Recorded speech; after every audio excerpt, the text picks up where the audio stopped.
পান খাওয়ার সময় একজন আরেকজনের হাত থেকে চুন নিলে কি হয়? অনেকের ধারণা যে পান খাওয়ার সময় একজন আরেকজনের আঙ্গুল থেকে চুন নিলে হয়তো ঝগড়া বিবাদ হয় তার সঙ্গে। এটা একটা সম্পূর্ণ ভুল ধারণা। আমরা সাধারণত বাংলাদেশের মানুষেরা শাহাদাত আঙ্গুলে চুন বেশি নেই, অন্য অন্য আঙ্গুলেও চুন নেয়, যে কোনো আঙ্গুলেই নিতে পারে। তো শাহাদাত আঙ্গুলের ক্ষেত্রে এটা বিশেষ করে দেখছি খাস। শাহাদাত আঙ্গুল থেকে কেউ চুন নিতে চায় না। আমিও পান খাই, এর জন্য মানুষ অনেক সময় আমার কাছ থেকেও চুন নিতে আসে। তো এই আঙ্গুল থেকে কেউ চুন নিতে চায় না, বলে যে এই আঙ্গুল থেকে যদি চুন নিই ভাই, তাহলে আপনার সঙ্গে আমাদের ঝগড়া বিবাদ হবে বা গণ্ডগোল সৃষ্টি হবে।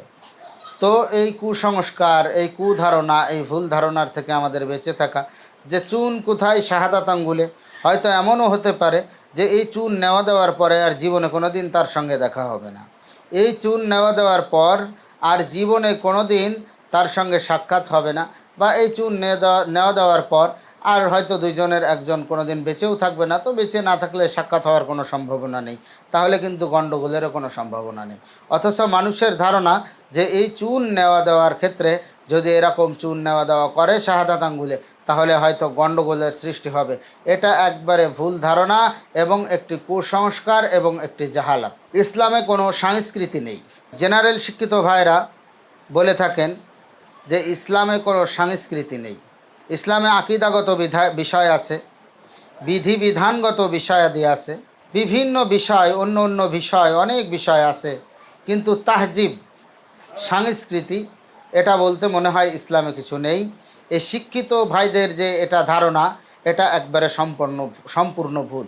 ইসলামে যেমন, ইসলামী শরিয়াতের ভিতরে যেমন আকিদাগত বিষয়বস্তু আছে, যেমনভাবে বিধিবিধানগত বিষয়বস্তু আছে, ইসলাম যেমন প্রত্যেকটা সেক্টরের আইন কানুন কোরআন এবং হাদিসের ভিতরে দিয়ে দিয়েছেন, তেমনিভাবে তাহজিব তথা সংস্কৃতি সম্পর্কেও ইসলামের সুনির্দিষ্ট একটি নিয়ম রয়েছে, যে নিয়মের গণ্ডির ভিতরে থেকে ইসলামী সংস্কৃতি অবশ্যই অবশ্যই আছে। তাই এই ভুল ধারণা না করা যে ইসলামের সংস্কৃতি নেই। ইসলামের যেটা শরীয়তসম্মতভাবে সংস্কৃতি বা তাহজিবের যে নিয়মকানুন দেওয়া হয়েছে, সেই নিয়মকানুনের গণ্ডির ভিতরে যদি থাকে, তাহলে আমাদের দেশের যে সমস্ত দেশীয় সংস্কৃতি রয়েছে, পাহাড়ি সংস্কৃতি রয়েছে, এটা যদি শরীয়তের গণ্ডির ভিতরে থাকে, তাহলে অবশ্যই অবশ্যই এটাও জায়েজ, এটাতে না জায়েজ হওয়ার কিছু নেই। যেমন পহেলা বৈশাখ, এখনও পর্যন্ত কোনো ইমাম সাহেব ফতুয়া দেয়নি যে পহেলা বৈশাখ পালন করা হারাম, এরকম ফতুয়া কেউ দেয়নি। পহেলা বৈশাখ পালন করেন, এটা বাঙালির একটা ঐতিহ্য, বা বাঙালি এদিন সাজ পোশাক পরে, বা বাঙালি ভালো ভালো খায়, এতে কোনো দোষণীয় নয়। কিন্তু বাঙালি যে কিছু বিধর্মী স্টাইল বা বিধর্মী আসলে সংস্কৃতি বাঙালির, কিন্তু আমরা আসলে পহেলা বৈশাখের দিন ঢোল, তবলা, হারমোনিয়াম সম্বলিত শাড়ি মেয়েরা পরে, ঢোল, তবলা, হারমোনিয়াম সম্বলিত গেঞ্জি মুসলমানেরা গায়ে দেয়, বিভিন্ন ধরনের চারুকলার থেকে বিভিন্ন ধরনের, বা সরকারের পৃষ্ঠপোষকতায়ও এরকম বিভিন্ন ধরনের এমন শো করে, বা এমন শো ডাউন করে, বা রাস্তায় মিছিল করে, বা এরকম একটা বিভিন্ন আয়োজন করে, বা গানের আয়োজন করে, সেখানে ইসলামী শরিয়তের গণ্ডির বহির্ভূত হয়ে যায়, এরকম কাজই আসলে বেশি হয়। এমন এমন কিছু আশ্চর্যজনক, বা এখন তো বর্তমানে বাঙালি সংস্কৃতির নামে মূর্তি পূজা শুরু হয়ে গেছে। এই যে কিছুদিন আগে ঈদ যাত্রা হলো, ঈদ উদযাপন করেছে, এর খুশিতে একটা র্যালি করা হলো। এই র্যালির ভিতরে শুধু মূর্তি আর মূর্তি, মূর্তি আর মূর্তি, এরকম মূর্তি, ব্যানার, ফেস্টুন, ছবি দিয়ে বানিয়ে আবার ঈদের আনন্দ করতেছে, মুসলমানের ঈদের আনন্দ। তেমনিভাবে পয়লা বৈশাখের দিন পান্তা ইলিশ নিয়ে অনেকেই ব্যস্ত থাকে।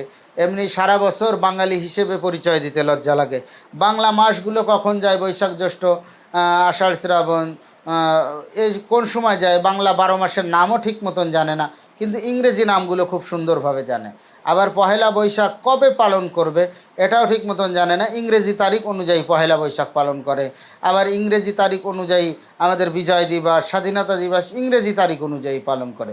তো এত কষ্ট করে আমরা বাঙালি হিসেবে বাংলা তারিখকে আমরা শ্রদ্ধা করি, মর্যাদা দিই, বা বাঙালি হিসেবে আমরা গর্ববোধ করি, তো আমরা বাংলা তারিখগুলোকে নিয়ে আঁকড়ে ধরি না, বাংলা তারিখগুলো অনুযায়ী আমাদের আচার অনুষ্ঠানগুলোকে পালন করি।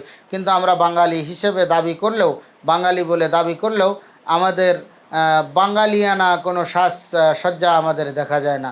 বৈশাখের দিন আমরা বৈশাখী অনুষ্ঠান করি বিভিন্ন জায়গায়, সেখানে উদমসে হিন্দি গান বাজে, সেখানে ডিজে গান বাজে, বিভিন্ন বিদেশি গানগুলো বাজে, এমন এমন গান বাজে যে গানের অর্থও বোঝে না, গানও শোনা যায় না। আসলে গান নাকি আল্লাহ পাকই সেই ভালো জানে, কিন্তু এই সমস্ত গান দিয়ে আমরা পহেলা বৈশাখ উদযাপন করি।